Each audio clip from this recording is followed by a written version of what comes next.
And Kun-woo, today's news is going to be a sports-related topic. You did bring us some sports-related topics before. You had an interview coverage and also one of the programs where people from abroad come to Korea to train. And today's coverage is also a little similar but also different.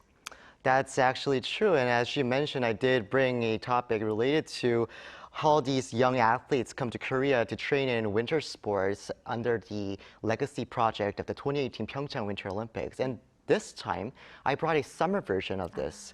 So, since 2015, Korea has been inviting young para-athletes from abroad in the second half of the year, offering training in sports where Korea has particular strength. But before I tell you more, follow me and see how this is all happening.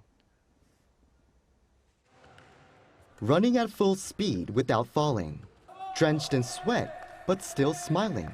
16-year-old John, who has dwarfism, dreams of one day competing on the Olympic stage, representing his country as a badminton player. He's been training hard, already around a decade since he first picked up the racket. Nothing stops him from pushing limits. Instead, he's eager to keep improving. I want a new experience for me.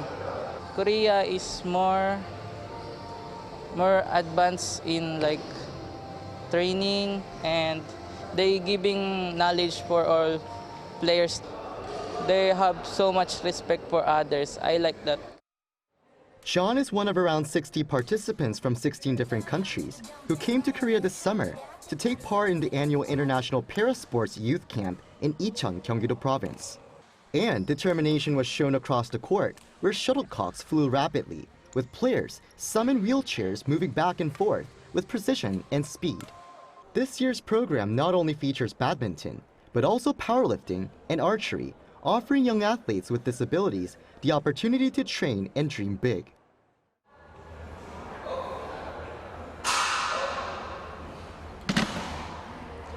This barbell feels very heavy to me, but for them, it seems like it's almost no big deal. It's not the body that holds them back, but it's the strength inside that drives them forward. At the weightlifting gym, effort and spirit echoed with every lift. Some may not be able to use all parts of their body, but that hasn't stopped them from lifting bars and chasing their goals. I want to go to the Paralympics and be a champion so I can earn money and make my parents proud. So I need to stay disciplined and train consistently, especially here where the facility is good.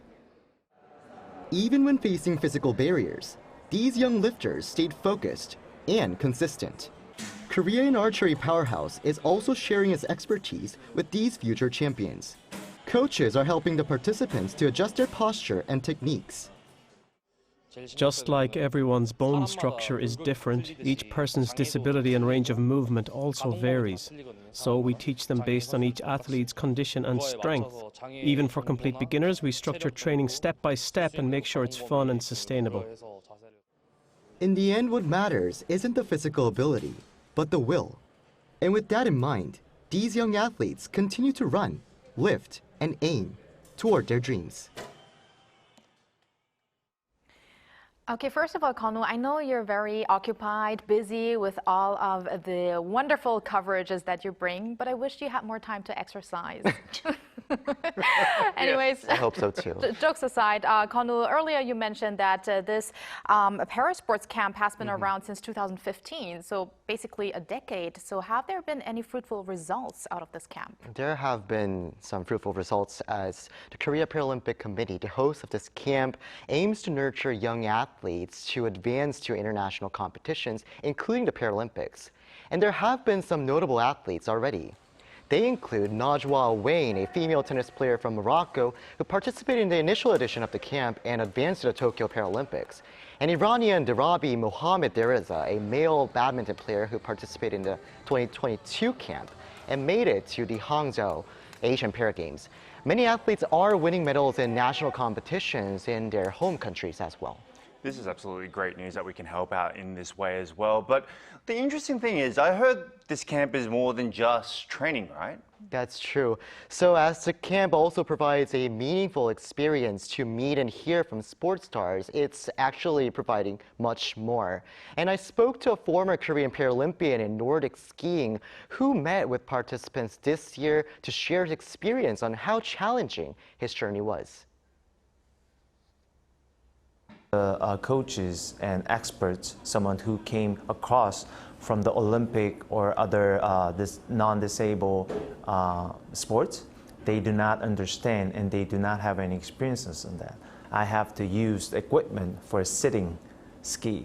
It's not you can buy in the store.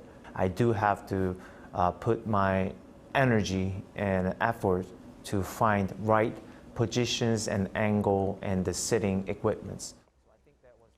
He added that each visit to adjust his skis cost thousands of dollars, though they received some governmental support during preparation for the Pyeongchang Paralympics. So he also had a message for people who wish to advance in international parasports competitions.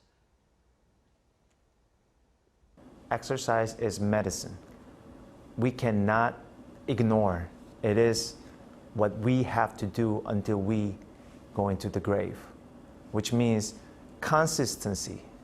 Of course, sports is supposed to be fun, but if you want to be a Paralympian, you have to forget about the fun.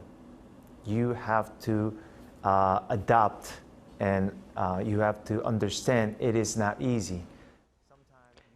So he added that sometimes they may need to put in 1,000 times or 10,000 times more effort, just as he did to become a Paralympian. Well, no pain, no gain, but very inspiring coverage. Thank you very much, Kun-woo, for all of that, and see you next time. Thank you, Gonu. Thank you.